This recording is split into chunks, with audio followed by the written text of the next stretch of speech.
School, I ended up working for the Department of the Interior. I went to work there in the Shenandoah National Park. I was a GS-11 when I left there. Oh, okay. In Reagan's administration, my job was put on hold. And I was making baskets steadily by then, you know, as a hobby. And I got into it seriously. And in no time at all, I had landed an account with the Colonial Foundation in Williamsburg. And we've been their supplier for 20-some years, nearly 30 now. And 10 years later, when my job became permanent, I turned it down. It opened back up. It was only on hold for a while, but I turned it down. I told somebody else about it, and I stayed with what I was doing. And I have done this. I do a lot of demonstrating. I do a lot of teaching. It is more than I can handle. I'll never make enough. If the Lord lets me live another 150 years, I won't begin to make enough. People want, I've got lists in this book a mile long, and the phone's ringing off the hook every day with everybody wanting stuff, so I'm getting sick of it too.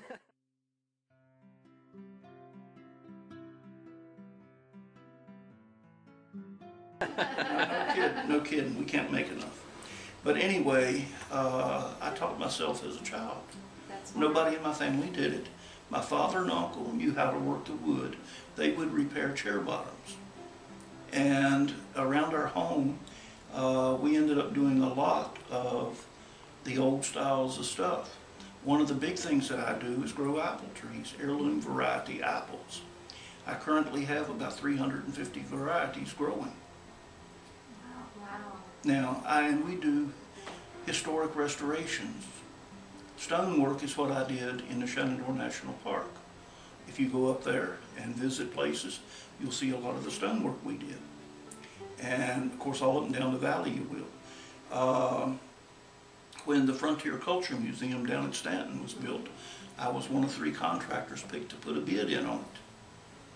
And they wanted me to do it so bad, the man that was the head of the committee, and of course Elizabeth McClung at Belle Grove was on the committee as well, and Elizabeth is still a good friend. We do a lot at Belle Grove for her.